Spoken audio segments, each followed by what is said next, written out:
Yes, yes. Once again, we are live here with the Reentry Connect podcast. How to help a returning citizen. Yes, with some of the powerful masterminds here on this podcast. As you know, some familiar faces, some not. But guess what? You're going to meet them tonight. But you say, without further ado, we're going to get into the show. We don't give no shout outs right now, but we're talking on a powerful subject. Whether we've been incarcerated or not, one of us has some form or another within the effects of reentry. So we're going to go ahead and get right into it. We're going to stop this music and we're going to get right into it. So That's how to help a returning citizen? Why is that important? And why is that important to you? Open the floor to everybody. Well, I like to talk. It's important because that person's going to be your neighbor. That could be your coworker. That could be someone you're passing down the street. So who do you want to come home? Like I said earlier in a different conversation, do you want the banger and the thug? Or do you want Joe, the productive citizen that just wants to get a job, find his niche, and continue on about his life and make up for lost time? So that's how you help a returning citizen, is you determine who they're going to be by the treatment that you give them prior to leaving. And when they come out, if you're going to be an obstacle or whether or not you're going to give them a hand up and not a hand out. Gotcha. Nice. Completely agree. Uh-huh. So if I could chime in real quick, even though I did an introduction. But one thing about helping a returning citizen is helping them before he returns to society, he or she. A lot of times it starts from within there. You can't expect them to just serve their time any type of way and expect them to come out and have success, in any type of way. So first and foremost, you start encouraging them in there. And once you come out, you talk over the process in which you've planned prior to. Things are subject to change. However, if you stay according to the plan, you'll find some success in that. Mm-hmm. I'm just going to jump in if you don't mind, and then Nick, go right ahead. I can't help but say, first of all, Keenan, straight on, it's got to start early, but it also has to involve more than just programming. It has to be very specific for that person, because if somebody's going back home and it's a rural community, it's so different than they going back inner city. Transportation barriers. Are they somebody that has mental health issues more so than substance use issues, or is it substance that's more? Are they going to go back to families that care about them and want them back, or are they going back to possible people that might want to send them right back to prison? Do they not have anybody? Are they going to have babies that are going to be needing all kinds of things? Are they going to have anybody that's going to walk alongside them, or just workers that are going to try to say, do this so I can check you off my list and give you off of parole or probation at some point? So it has to be specified, and it has to be more well-rounded than just go do this one program or go get a job. Nice. Yeah, and how do we get the legislator to impart these wonderful things?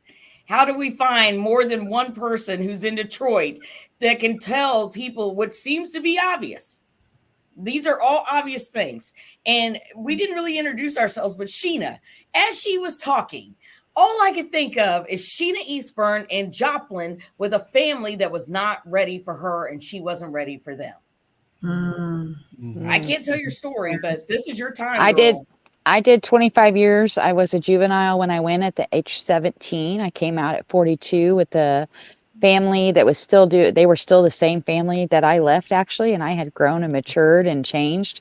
But I came home to a family that had no clue. I had life without parole. I was the first juvenile under the JLWOP to come home. And when I came home, they didn't know what to do. And simple things were triggers. Too many people around. Things that I didn't even know were going to be triggers. My family definitely didn't know was going to be triggers. But there was nothing in my prison that actually prepared me to come home to the situation. I was coming to a rural area where there is no transportation. I couldn't get a job at Burger King. I had to go out of state to get a job. I had to drive an hour and a half every day to get a job, back and forth to work. So I didn't have support. I had to really figure out how to overcome my obstacles. There were no programs, no reentry for me here. Is why Sarita is one, and I are trying to start Prep for Release, which is a reentry for rural areas that not only work with the people coming home, but work with the families, how to prepare them to come home. Because I think it is very important when you say, why is it reentry important? Reentry is just important for the family to know what to do as the person coming home. Because I think those can be triggers, those could be setbacks, and those can be, I'm too stressed out and I'll just go back to prison. It was easier there. Yeah. Wow. Yeah, I think the preparation is super, super important. And that's something, just like anything, getting ahead of it. And this is something that we need to get ahead of. You know, for you, Sheena, what could have been so helpful for you is guidance with your family, someone to go out and meet with your family, not just a few months before, but even years before, and prepare them for some of their emotional struggles and traumas and doubts and fears, and then, you know, meet with them and educate them and guide them, encourage them, instill hope, things like that. And the same for you. And then when those paths do cross, then you guys can unify and then start doing it in a different way, the same way, but just together, you know? Absolutely. Absolutely. And that's a reentry that we are building right now called Prep for Release. We're still in the foundation stages. That's what we want to do is a year before somebody comes home, we do work with the person inside and the family, and we unite the fears, the triggers, how to help and not enable, and start. I think that is the most important for me when I came home. Yeah. I needed support and I didn't have it, but thank God I was just 25 years in prison made me very strong. So I just kept pushing. Yeah. And, you know, I think too, what's so beautiful about life experiences is that we get to choose what we do with those. And for you, unfortunately, you didn't have what you needed, but because of that, you're now starting what you're starting. And there's going to be so many people that come behind you that are going to be able to benefit and grow and be something completely different than they would have been had you not went through what you went through, which I think that's what a lot of this, all of it is really all about, is all of us sharing. So the next person in line has it just a little better, you know? Yeah. And I believe like the reason why this is a great topic, because most people in society sometimes get the wrong impression, you know, of what prison is or what prison life is like and how it is for a person to return to society. The same exact person that went in there, you know, may not be the same person coming out, whether it be a positive or a negative. So it's like one of those things where you just have to be expecting some type of change, but if there's no change, expect a worse of a change. So it's like more so knowing who you're dealing with, knowing likes, dislikes, things that they may need versus wants. You know, there's so many things to take into account when somebody's returning, because just like a lot of people may say, well, you're not missing nothing out here while you're doing your time. Actually, you are. You're missing a lot of time, and it's a lot of things that's going on. Time is not going to stop for you. I went away when they just came out with a flip phone, you know, and out here now they have tablets and touch, you know, screens, things like that. They talking about Bluetooth. I'm thinking I got to go to a dentist to go get the Bluetooth. So just imagine how ancient the times are. You know, it's like one of those things where they say, yo, this person doing dinosaur time. Yeah. And that's what we're coming home to. So that's something to really, then it's a matter, and I'll open the floor back up, but it's a matter of being gentle with a person too when it comes to adapting to this new environment, because it's just not the same. You know, I would like to say something to that real quick. When talking about when you, let's just say the year before, everybody, every party starts to get prepped. That's also a time of assessing the situation, where someone's at, and is where they're going the right fit for them, because it may not be. Just because they're your family does not mean that's where you need to go when you leave. It's just not. You know, there are other options. Unfortunately, there's not a ton of them, but there are other options. And I think that those need to be explored as well. I love If that, I- Amanda. And I just, sorry guys, but it's so important that also those other options, if they are like treatment facilities or if they're recovery houses or if they're any kind of like a different states call them different things in terms of like a transition house. Yeah. They can't be infested with bugs. They can't be, these horrendous conditions that so many people Right. return to. And so we have to have some legislation and hold those places accountable to make sure that the places people are able to go to after incarceration, if they don't go to a family member, is quality of life, and that's the thing that just blows my mind is the different missions and everything that are trying to do good. They're fighting an uphill battle without the funds and without opportunities. But the people that are getting money and they're making money off of the people that are coming back and living in those locations, not They're okay in my slumlords. book when they're so sad. Yeah, they're slumlords. I mean, that is a thing. There is all sorts of money to be obtained through the guise of reentry and transitional housing. And that's a whole nother episode. But I really feel like a lot of people need to formulate their mind around that there are people that look just like me and her and him that have been to prison for considerable amounts of time. Everybody, I've been on the show before. My name is Sarita Toast, and I spent 14 and a half years in Chillicothe Correctional Center. I was convicted of a violent crime, and I used to tell people inside, if somebody would have moved next door to my mother, looking like me, talking like me, and they were on a murder case, get her out of here. And I wasn't living my life right. Clearly, I had a drug problem. I was not the model citizen, but in my mind, someone who'd been to prison and for concern, oh my God. But you don't wake up one day and say, I'm going to prison. I'm going to go to jail and spend 15 years of my life close to in a facility. That's not how that goes. So a lot of that is stigma. And here, what we're talking about is helping someone to come home. I lived in fear because I got a great job and I just knew that people would treat me differently if they knew I'd been to prison. They think I was fake. They think none of who I really am was me. So I kept that secret until I felt comfortable enough to express myself. So there's all sorts of different things that someone who's coming out is coming against. And, Keenan touched on the flip phone. When I left, I had a flip phone and it was MySpace. I went to a computer class. I was totally unprepared. I couldn't open up multiple tabs. I couldn't send an email with an attachment. I didn't know what Google Sheets was. I couldn't use a Google Doc. I was so behind. So that in itself, and I liked how Keenan said you have to be gentle, because I was afraid to ask some questions because I didn't know if it was a stupid question. And if you haven't been away, if you haven't been there for 15 years, it's not stupid. I remember a man came in and asked me if I had an HDMI cord. I didn't know what one was. So I went from office to office, like, hey, do you have an extra HDMI?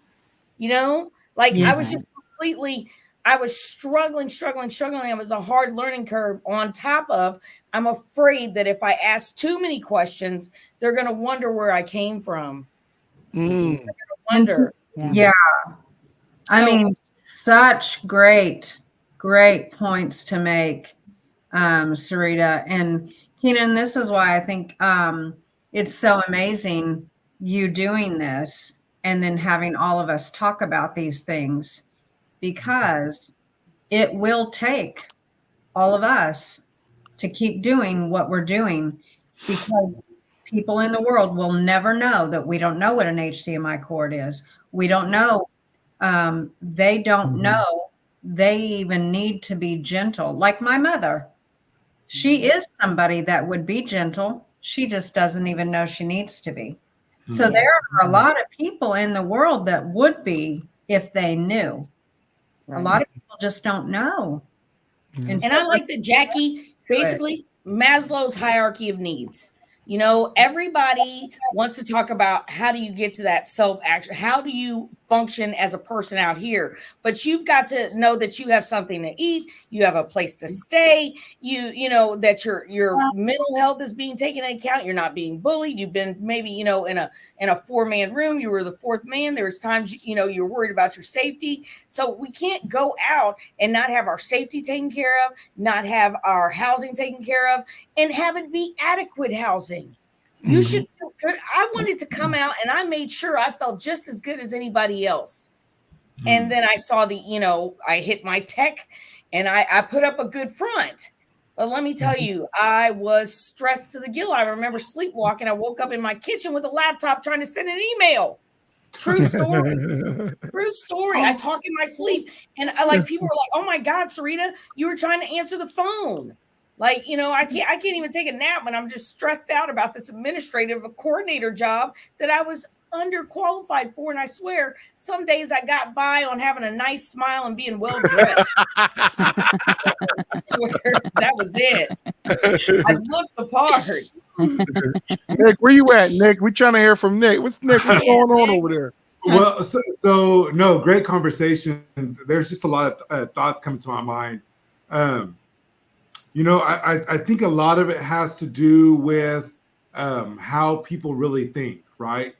Because I was at this one yard for 26 months, and during this 26 months, there were 6 people that went home, caught a case, did county time, went to A&R, and then shipped back to the yard. So I think a lot of it has to do with people that a lot of individuals that go to prison really don't know that there is better in the world. I think that a lot of us, as we grow up, we see a lot of poverty, right? So if our environment is poverty, and then we go to prison where there's a lot of poverty mindsets, then it's hard to transition out. Yeah. So I think a lot of times we as individuals who are coming out of prison, we don't fit. I know my confidence level was low, right? Because I have this on me, and now I got to go conquer the world. But I think if our confidence is low, then we really don't take the time to think that we are worthy for success, that we're worthy to even create a plan for our lives. So I think a lot has to do with the way that individuals think, because Absolutely. Yeah. Nick, let me just interject super quick, okay? So you're leaving a place where you've been beat down and your self-esteem is at the lowest it could ever be. And now go out around all these people who, some people, and I didn't feel this way, but I got a lot of friends that got out and were like, I felt like every time they looked at me, they knew I'd been to prison. You know what I'm saying? Yeah. In prison, there's nothing to really uplift you, your confidence, your self-esteem. You can work on yourself all day long. But when you're in an environment that's not conducive to personal growth, and then you come out and you're like, they all can know I've been to prison, or I don't know what an HDMI cord is. And when I left, it was MySpace. And I have no idea what I'm doing. And every day I just want to bust out in tears and go running out the front door of this office building. Like, help me. But Sarita, that's where, sorry, Nick, I'll go ahead. I was just going to say that's where Jackie was talking about individuality is so important in reentry, because where you felt no confidence, I found my confidence in who I was as a woman. I grew up from a teenager to a grown woman in prison. So I built my confidence in prison. I was very popular. I was the leader in prison. Some call different things, but I was a leader. And I did very well in prison. When I came home, I didn't know who I was, where I belonged, so my confidence from coming out, I had great confidence in prison. When I came home, I had no confidence because who was I now? And so I think that, if I had somebody to say, it's okay that you don't understand, where you guys had flip phones, I didn't even have those. We still had pagers, and I was too poor to even have one. So I had never even seen one of those in person. Okay. So when I came home, there was none of that. I didn't even know how to do. I had to watch YouTube to learn how to do anything. But I think individually, that's where Jackie was talking earlier, that sometimes these reentry people want to do a blanket for everybody, and every individual is different. Everybody's mental health is different. Everybody's walk in life is different. How they did their time, how they're coming home, their family dynamic. We're Yeah. individuals, we're different. And so we need to tailor more to that specific person, not to how much money can we get to help 1 million people. Oh, that's great. We got this huge grant, but let's just do a blanket because we really don't care. We just want that check. That check. And to add to that as well, I'm sorry, Ms. Jack, I see you wanted to say something. Add to, but to add to that and looking from that other perspective, and the part of what you were saying, Machina, is okay. It's one thing going in prison as an adult, but then it's another thing going in as a child. So a lot of people say, well, a person's supposed to prepare themselves as a kid, as a juvenile, to return to society. Well, they never lived life in the first place. They were still dependent on somebody. They were still living under somebody else's roof, whether it was in foster care, whether it was under their parents' roof, wherever the case may have been. So how can you tell somebody, oh yeah, you just change your life and get ready for society? This is what you have to do. It's easy to say one thing, but the actions are different. I actually, in a book that I'm about to launch in the next couple months, I actually touch on something that's called the Peter Pan syndrome. So the Peter Pan syndrome is a form of where you never grow up. Some they try to label like Michael Jackson and other people, but that's neither here nor there. But I tell people all the time, you can grow up in a certain place, in a certain environment, physically, but that don't mean you're going to grow mentally. So here it is, when you return to a place that you haven't seen in a while, the only things you're going to remember is when your life went on pause. So, and once it does resume, it's like, wow, how do you expect somebody to just succeed? When they try to, say, oh, well, you're a grown man now. Well, you didn't teach me how to be a grown man. We didn't have responsibilities in prison. So that's why it's important. That's why I encourage a lot of individuals that when they do return to society, it's best to go to a halfway house. So you can transition in increments. Now, if you can, like, fortunately, I came straight to a home plan, which was a basement efficiency, which was cool. I'm not complaining. I didn't have mommy and daddy to run to. It was something. But my mindset was so stabilized where I said, look, even if it's work, home, sleep, you got to do this in order to grow and get to where you need to get to. But a lot of people don't have that type of discipline. So it's just a little, like you said, they put all this money. Oh, yeah, we have these big grants for reentry, this, that, and the third. But it takes more than programming, as Miss Jackie said. You know what I'm saying? It takes more than. Keenan, I'm going to jump in because not Sure. only is it the programming, it's the people that are doing the programming. So you all know, because y'all been behind bars, you can tell the person being true and unique and authentic probably a mile away. And if they're just doing it, or if they're scared to work with the population that has had a criminal offense, it's going to come out. And if you throw in a bunch of new people that have never worked in a position where they have learned about diversity of life experiences and such like that, even if they're trying to be the best worker, it's going to be a butting heads because, you all are the experts on your life and coming out. And if you have a parole officer that's hammering you, if you have a judge that's on you, and then you have these caseworkers or program people, and they're just like, but you got to do this. You were 5 minutes late and you didn't do this and you didn't do this. And they don't get to know the person. That's going to be just an absolute waste of money, waste of dollars. And it's probably going to get some people want to just kind of, you're disrespecting me, I'm going to disrespect you, but only that means you go back to prison. And that has to stop as well. We got to break that cycle. Well, it's not effective. There's not a solution in that. And it's, it's ridiculous. Well, It's just ridiculous, I think that you made very valid points, Jackie. And I work as a substance abuse counselor in a harm reduction methadone and Suboxone clinic. And you guys wouldn't be amazed, but people would be amazed how often I can just see the ones that respond the best is when they can really feel that I am absolutely 100% plugged in and I am meeting them where they are. And I'm not expecting them to be anywhere close to where I'm at or where she's at, but we're really just talking about you right now. Well, she had to do this. No, we're not talking about her. We're talking about you. It's not a comparison act. It's not, right or wrong, true or false. It's what's the next step for you? What worked for you isn't going to work for you. Mhm. And Keenan, I think it was you a minute ago. Okay, proper preparation prevents poor performance. The more that you know, the better you're going to be able to continue moving forward. So it's almost like I suffer from the disease of addiction. I've been sober over 7 years. And one of the Congratulations. Yeah, there we go. Congratulations. thank you. One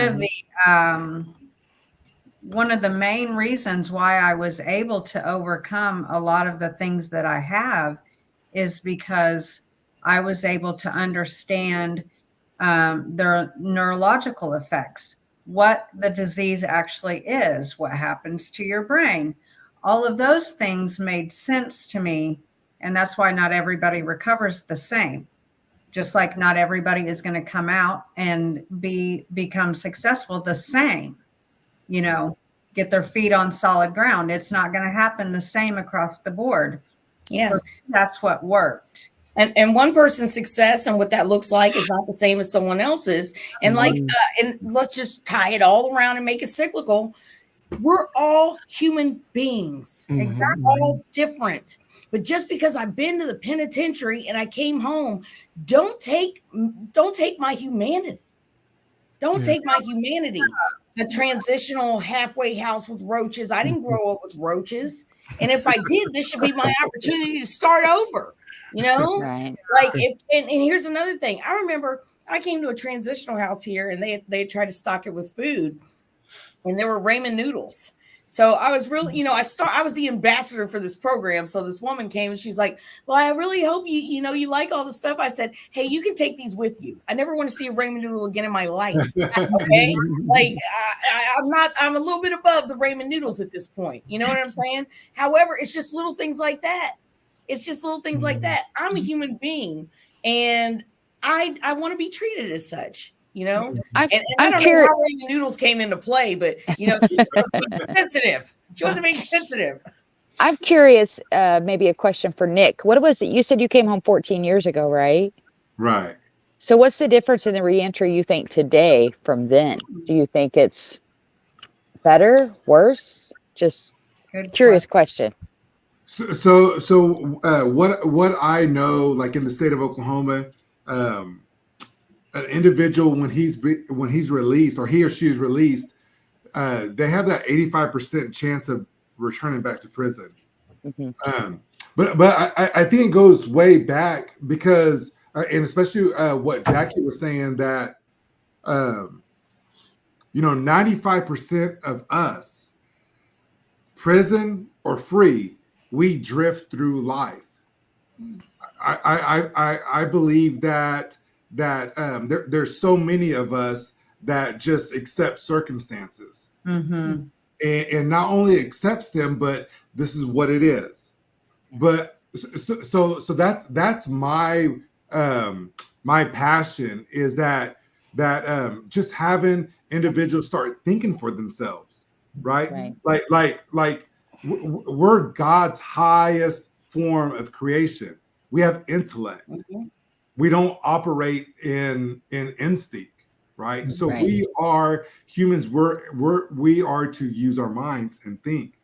That's right. And so I think it's super important for individuals coming home it all starts out with the individual, right? Like Keenan and Jackie was saying, because there's so many people in prison that really don't care. Like they've already accepted their circumstance. They've already accepted that in their mind. So like they really don't have too much to look forward to. When in reality, that's just a lie, because we have the greatest opportunity, right? Even though we have that in our background, like myself, people don't talk to me about prison. People never think about prison and me. So I think it's up to the individual how he or she wants to present themselves. But at the same time, I believe that a lot of that has to come with their self-confidence and self-awareness. That's true. And a lot of times too, what plays a big part is the part, like you said, how to. So of course, we're speaking from the perspective of the support system. Hey, support system, this is how you do X, Y, Z. Because let's face it, most people are like first timers at helping somebody transition. And that's something not easy, especially knowing the mindsets that you go through when you're in prison. You're dealing with a lot of manipulation. You're dealing with a lot of mind games and things like that. And if you're not careful, they can manipulate you into doing things that they want you to do. You see what I'm saying? I understand that a lot of times people may have household rules, things they want done their way and things like that. But at the same time, don't wait till it's too late for you to try to get to know somebody that's coming home. Because a lot of times you don't know what type of mental issues they've been through, not unless they shared their report and what they've been through, what type of medications they've been taking in there on the low or on the record. You know what I'm saying? So there's so many different things in which you have to take into account when you're helping somebody transition. We know that employment is very important. That'd be great if you can line some type of employment up for somebody. Living quarters is key as well. You know what I'm saying? Support as well. So these are just some little common factors that you just got to take into account when you're helping a returning citizen. Yeah, I want to get in there too because, prison is like a war zone sometimes. You don't know what's going to happen. Everything, there's lots of impulse actors. There's a lot of mental illness. And like I said, if I didn't wake up one day and like, oh, I'm going to prison. My family, there's a ripple effect. Mm-hmm. So when you go to prison, your whole family goes to prison with you. Is this something they signed up for? No. So then when you come home, is that what they signed up for? They don't know how it's going to go. So just like Keenan said, all those different things, every individual is different. So Jackie is saying some important things, but I don't feel like people in every state are saying the same things. I don't feel like people are tapped in, and that blanket it's not going to cover us all. It's not. So I want to touch back with what Keenan was saying about like getting a job and coming back home. So I think it's important for individuals to have to know their resources, right? So like I have a video. It's about for felons coming home and want to become successful. And this video is talking about getting a job, right? So it's the video after housing. So this individual already has housing, right?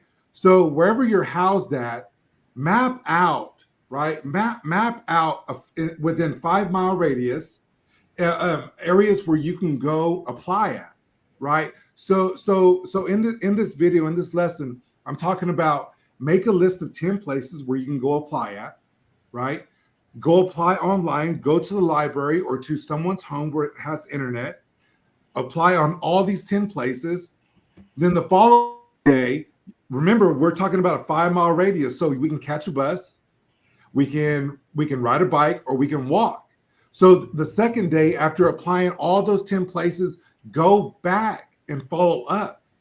Go back, present yourself as the individual who applied yesterday, and so on and so on, and it's all the follow up, right? Like tomorrow, I'm going to follow back up with these businesses that I applied for. So individuals, or even the thought of that we're not able to get a job, that's a lot. Yeah, like there's a certain process for us to go ahead. Yeah, I'm sorry, but you touch on a good point. But where I want to just change the narrative just a little bit, right, is an average person, yes, you could come home from prison and do these type of things with no problem. Now, however, there's some individuals that may have certain charges that may prevent them from doing things that are just that simple. Mm-hmm. So if we can change the narrative on how can we help those individuals as well, I know a lot of people may think right now, they may say, well, what is he referring to? You know, in some cases, let's just be blatant honest. Job and establishments are a little crueler to people that has sex offenses or has an offense against a child, you know, maybe child molestation or something to that sort. So we want to share also, if we can, if you have those type of resources for those individuals as well, because there are jobs out here that will try to turn and shut the door on their faces, but then there are jobs out here that will accept them as well. So if you could share or enlighten on that part of just a little bit. I would just say keep going, you know, like keep applying, because you're right. Like myself now, I don't have that type of charge, but I have a violent background. So like you just have to keep on and on. I'd like to give this example. So I went to a business that I'm trying to get their business, and the business kindly denied me, right? So I left, and I said, he didn't deny me. He didn't say no. He didn't say, get the hell out of here, Nick. Sorry. What I was doing is I was watering. I was watering that seed that I planted. So I'm going to keep on going, and I'm keep on going, and I'm going to keep, because I know, me being out of prison, I understand that the resources or the options are few, but I'm going to keep on going above and beyond. I'm going to keep searching. And that's a thing. That's a thing. We have to work 15, 20 times harder than other people. But guess what? We're willing to. Yes. You know, I'm trying to tell you. Miss Jackie, I'm sorry. So in some places you don't have to work 15 times harder. You're probably always going to have to work 5 times. But if you have real great connections in the people that are really doing real reentry, we can open doors for you before you even get out of jail or prison if you're willing to walk the walk. And so that's what needs to be available for everyone, because back in the day, it was like, oh, you're getting out of prison, you can go clean toilets or you can go pick up garbage. And absolutely. How does that keep the hope alive? You know, or if you get slammed in your face every time and you hear these other people got these great jobs when they get out of prison and they're just handed money, and then you go and you get 10 doors slammed in your face. That's why we need true initiatives, and we need to wrap around the families and the community to prepare them. So it's not just, oh, we got to decide if we're going to hire a felon, but these people are human beings, and they deserve not only a living wage, they deserve benefits and health insurance. They deserve to be able to come to work and be proud of what they're doing and not be thrown into safety hazards or being put down into positions that are going to degrade them and not help them build up. So if you know anything about me, or if you read my post I just wrote today, prison systems house some of the most brilliant minds we have in the United States, and we are underutilizing them. You get thrown in prison. The minute that door locks behind you, your brain goes into fight or flight mode. It starts working in the lower part of your brain. You're living in fear, even if you start being successful. You know, like we were talking earlier with Sheena, where she said she was kind of the leader, and that's great, but your brain is still not happy. It is not what your brains are meant to do. You know, Nick, you talked about God, and for those people that believe in God, your body and brain are supposed to be doing great things. You're supposed to be happy. You're supposed to be healthy, and you're supposed to be safe. You can't do that when you're being forced to be in a confined area or in a derogatory situation, whether you're free or whether you're still on parole, whether it's a demeaning job. Now, I know some people that love being custodial workers. That is great. If that is what you want to do, you go do that. There are some people that love being dishwashers. That is so great. We can't go eat at restaurants if people aren't willing to clean dishes, but don't say this is the only job out there, because you might be taking away people's entrepreneurial skills. You might be taking away some of the best culinary artists out there. You could be taking away some of the best musicians, some of the best healthcare workers, because there's all these rules still. So again, it doesn't have to be this hard. It doesn't, but we do have to do, the people like us that are willing to spend our Friday night, at least it's nighttime for me, podcast when you're almost ready to go to bed, Keenan. And you're willing to talk and network and say, this should not be the way it is. It can be better. And it doesn't have to cost states and governments tons of money. It just has to take the time to really see what's effective, and stop having prison systems be money sources, and stop having them be places voices that just want to divide the communities more and more. So I'm glad you called me on this because this was a good thing. I appreciate all your guys' love and energy, and we're going to do good stuff, guys. I think we all got a lot of years left in us to fight this fight, and hopefully it will be much, much easier for the next generation to not go to prison as babies and to not do the crazy time and the inhumane considerations before and after release. So that's why I get up in the morning and still do this work, because it certainly ain't for the money. And so we got to do the work so that we can not have to work the positions that don't want to pay us either, guys, right? What's the first step, Jackie? What can we do? I mean, all of us are boots on the ground. You know, we're close to the problem, but anyone that's watching, what can they do to help this? This is an issue. This touches everyone. Absolutely. You have to collaborate. That means coming to events like this. That means reading books. That means getting to know people. That means asking questions. Nick said nobody even asks him about prison anymore because it's been 14 years. We need to hear those stories, and we need to say, oh my gosh, I can learn so much from you. And hey, did you know this other person had an experience, and how can we use that? So get to know people, treat people like humans, no matter if they have a different lifestyle, if they worship differently, if they look differently than you, if they're a different age, it doesn't matter. Get people to know. So the very first thing people can do is start respecting other people, but we can't do that until we respect ourselves. And so taking care of ourselves mentally and physically, number one thing, and then that trickles out. Like attracts like. So if you're hanging around with people making not so good decisions, even if you're I'm not going to do it again, or I'm never going to break a law, guys, every one of us is one decision away from going to jail or prison. One decision away. Okay. That's so right. We are not that divided. We need to work together, cut and dry. Absolutely. That's right. And I like the circle of excellence. I've said it before. If you surround yourself with 4 people that are millionaires, you'll be the next. Now it goes the other way too, with being around dummies and losers. So check out your 4 closest friends. And I had a friend, listen, I even went by this somewhat when I was in prison. I didn't call it the circle of excellence, but I had a lot of friends. I had a lot of people in my community. I had a lot of people that, you know, I would talk to, and that if I needed some advice or whatever. And I had this friend, her name was Brianna. She was a younger girl. And I was like, Bree, you got to get your stuff together. You're lowering my percentages. You know what I'm saying? You got to get it together. You got to get it together. Iron sharpens iron. So when I got out here, I wanted to make sure that, you know, I got my church people, I got my business people, I got other entrepreneurs, I got people that were on my side that were, you know, iron sharpens iron. So, I mean, even in prison, I realized I have to limit my times with Bree because she's young and she gets in trouble all the time. I love her. But that's it. And it's powerful too. Like, again, the environment we come to. Shout out to Kurt Danish right here. Kurt Danish, he actually has a actual reentry home out of Carlisle, PA. And I actually stopped by there after we did a Rise of Scholar thing over at Penn State University this past week. And one thing he showed me, because he gave me a whole tour of his whole operations there, he was showing me all the ins and outs of what it was to come home to the right environment. Not just the right environment, but having the right peer assistance around you as well.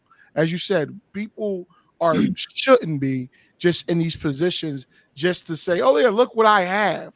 No, it should be like, how can I help? You know, how can I show individuals, hey, this is how you fill out an application. Hey, how can I show individuals, hey, it's all right to walk to work. It's all right to ride the bike. It's okay to catch public transportation. You know what I mean? It's going to come over time if you don't give up. But you got to have the right people around you, as all you just mentioned it. It's the environment you come to. But shout out to Kurt Dennis. Is actually his foundation is called Tomorrow's Neighbor. So tomorrow's Neighbors is a great organization in which I'm telling you, I had him on air a couple times, and I'm definitely going to look forward to having him on air again. But it's definitely great. He definitely gives a great illustration of what it is to have a great transitional house. So feel free to reach out to Kurt Danish there. I'm telling you, real powerhouse there. I'm sorry. I just wanted to throw that out there. Appreciate you, Kurt. Yeah, that's awesome. Yeah. You know, I truly believe I get up every day and I make a decision to live my life out loud. And the reason why is because when others feel a familiarity with you, they don't mind to walk to work, because I did too. I walked to work and I walk to work because I got myself in this mess and I'm going to climb myself up out of it. My mom said, you can try my car. Nope. I'm walking. Thank you. But I'm walking because I'm going to feel what I done did to my life because I never want to do it again. And so I'm going to walk to work. And the person that I come in contact with today, they see me today. People are pretty blown away. Like, what? You've been to prison? What? You know, you were a drug addict, sticking a needle in your arm under a bridge, homeless for 3 years. What? You're a violent felon? You know, on and on and on. Yes, that was me. And look now, it's possible, you know, but you've got to be willing to live your life out loud. Not like, you know, never talk about it again. No, that was me. And this is what can be. You just got to keep going. Walk to work.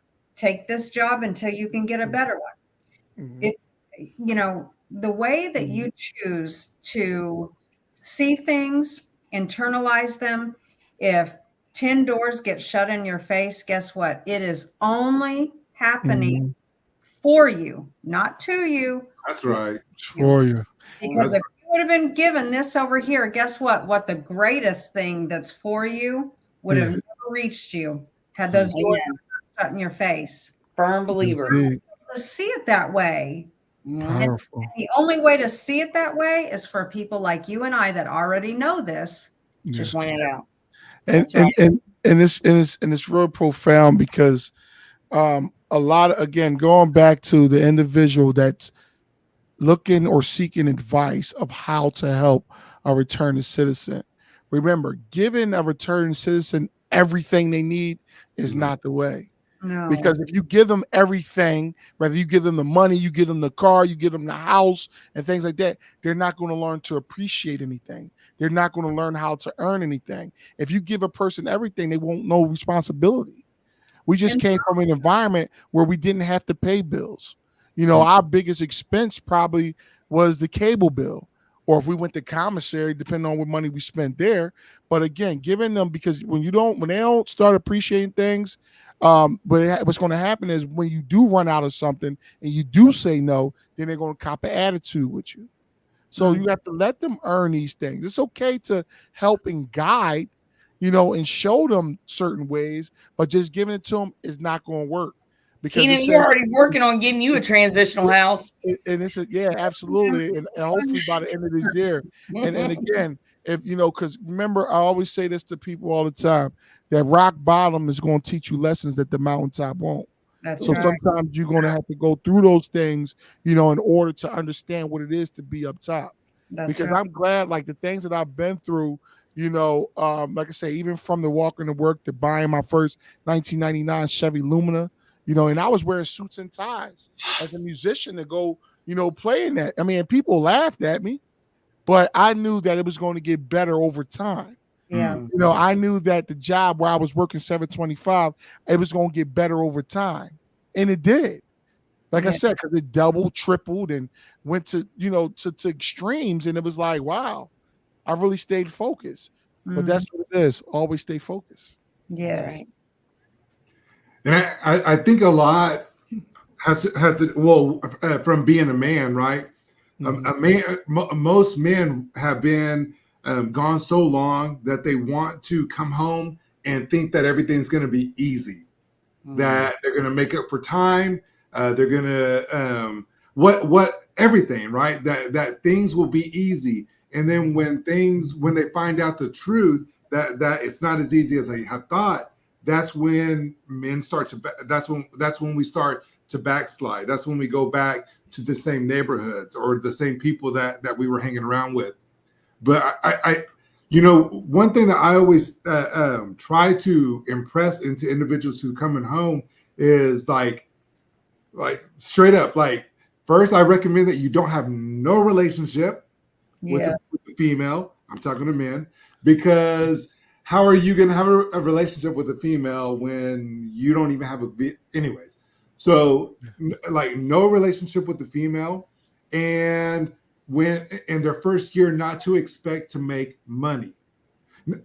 you're going to work your butt off. You're going to have 1 or 2 or 3 jobs this first year, but don't expect to make money because coming home, we expect to at a snap to be where we left off at, right?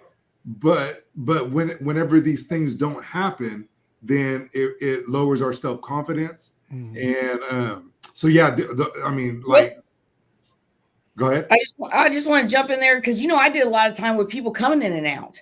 So, I would be the counselor of sorts and say, well, this time when you're getting out, don't have unrealistic expectations. Okay. You're not going to go out and be pushing a brand new whip.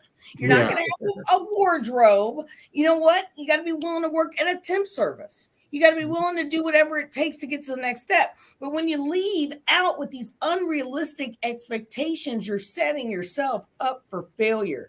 I knew this. I had a long time to plan about what I was going to do and how I was going to do it. And I came up against all sorts of different obstacles, but for real, they weren't as big as they could have been because I landed in, and a lot of people I probably thought when I resigned, I used to work in this building. Now I'm a client because I heard people starting their businesses. And I thought from my little desk, I could do it too. But it wasn't my time. So when my time came, I carpe diem, seize the day. But I did not have unrealistic expectations that when I left the facility, that 19 months later, I was going to own my own business. I was going to have a podcast series. I was going to be a TEDx speaker, but God willing, it happened. Yeah. But I wasn't going to suit myself up while I was sitting on my bunk thinking that this was going to happen, because if it didn't, where would I be? Absolutely. And now I'm pleasantly surprised. Hey, and real quick, and I know we're coming up on an hour, but I know we got about 9 minutes. But we have a lady by the name of Miss Jamie Shepard here on the line with us. And we want to she got to introduce herself and tell us what she do and the product she bring forth, before we end this call. I've never been incarcerated, so I've just been sitting here listening. I'm not going to pretend like I've walked in these shoes at all, but I do know just from my 57 years of life that there's all different kinds of ways for people to be imprisoned. And there's people that re-enter into all kinds of things. All kinds of people don't know what an HDMI cable is. Not just people that have been, there's all kinds of ways to exit society, even if you aren't behind bars. I know all kinds of people that have just, exited in their own homes or been under somebody else, imprisoned by another person in their own home or all kinds of ways, And so everybody's got these skeletons in their closet. I've found the people that in my life that have their yards the most perfect and their houses the most perfect have the biggest skeletons in their closet. So, I think just learning to get past shame and fear and guilt, which everybody battles those things. But when you get past it, and you decide, like Nick was saying, human being, that's the highest thing in the earth. Some of the biggest blessings I've had in my life have been from homeless person that affirmed me better than anybody with credentials could. I mean, so I don't know. That's just my 2 cents is just, everybody's afraid. Everybody's got some kind of shame. Everybody's got something in their closet. And so just having conversations and talking and communicating with all kinds of people. Jamie's an entrepreneur, and I met her while I was behind my desk, scared shitless, while I was sweating under my armpits because I had business cards and I was afraid somebody would Google search me. And they would look past my title and, the demeanor and be like, oh my God, this is Sarita, and I was so shocked and scared and, every day. Like, I was I'm Friendly Bob. So everybody's grabbing these cards. And when I told who I really was, because I wanted to get out and start talking about it, but I couldn't do that. And I wanted to tell them myself. And Jamie loved me right on through it. She knew me before and after. It didn't change anything about who you were. It didn't. At all. If anything, it's like, oh, cool. You've got some You've been, I mean, That's why I love her. a dolphin has got to dive deep before they can go Yes. high. So, you We, know, we appreciate that so much, and I know we coming down on this hour. So what I want to do is, what I like to do is, like when we do go around this circle, to like bring some type of inspiration or some type of motivation to individuals that's watching, rather they be behind a prison cell or even somebody that's in a recovery house or out on the street watching this right now. That will be totally great. And I just said we'll just go around in a circle, and I believe that it'll really do a good justice. Let's start out with Mr. Nick. So if I could say, hello, can you hear me? Yeah. All right, it just came to my screen. So if I could say anything to someone, whether they're sitting in a prison or even right now, you are where you are from how you think. Now, when I'm inside a store and I hear the ambulance coming, I don't have to think that that's an ambulance. I know that it is, right? But think, like, what is it that I really do want? And I think that, you know, it's All right. So cool. Go ahead. We're gonna pull up on Miss Amanda now. So I think it's like Nick said, it's very important, you know, to really think about what it is that you spend your time thinking about, but also start asking yourself some really tough questions, because asking yourself those tough questions is going to lead you to the place within yourself that you start to know you know, and then you can start to love you. And when you love you, you can respect you. Your decisions start changing and you begin to grow, and you just become happier, just organically. You just become happier. Nice. We're gonna go to Miss Jackie. Oh, the very most important thing that you can do, no matter where you are in your journey of life, is to not give up hope. Giving up hope on yourself or the people in your community, maybe your friends or family network. Hope doesn't cost anything, but it takes a lot of strength to realize that things are going to get better and that you deserve to have it better. You deserve to have less stress. You deserve to have more safety nets, and you deserve to be treated like the amazing human you were meant to be, not what used to define you. Yes. Miss Sarita and Miss Jamie Shepherd. I'll keep it short. Come up with a plan. Because without a plan, you plan to fail. I'll just say something about fear. Fearless doesn't mean you don't have fear. It means that you just step on top of it, and it's a necessary ingredient for courage. Amen. Yes, indeed. And you know, I agree to everything they say.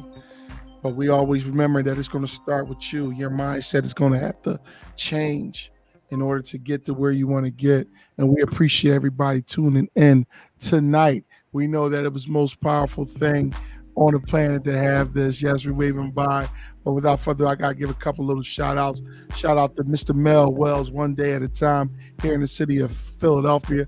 Old Dad Who Dat, 215-226-7860. Yes, they're definitely a great resource for recovery, great resource for reentry as well.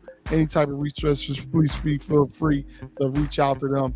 Another shout out to GPStransportation.net, 215-774-9913. If you're in the city of Philadelphia and you need any type of transport, party bus, wheelchair accessible, all of the above, feel free to reach out to them. Mention my name, you're guaranteed to get a special rate.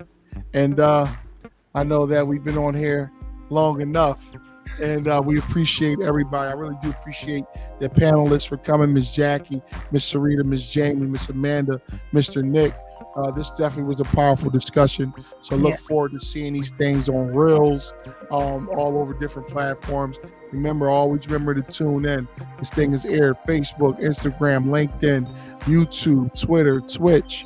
You know, it's going everywhere. Apple Music, Spotify, everywhere. So feel free to always like, share, comment. So support us as we support y'all with all the resources and information that we do.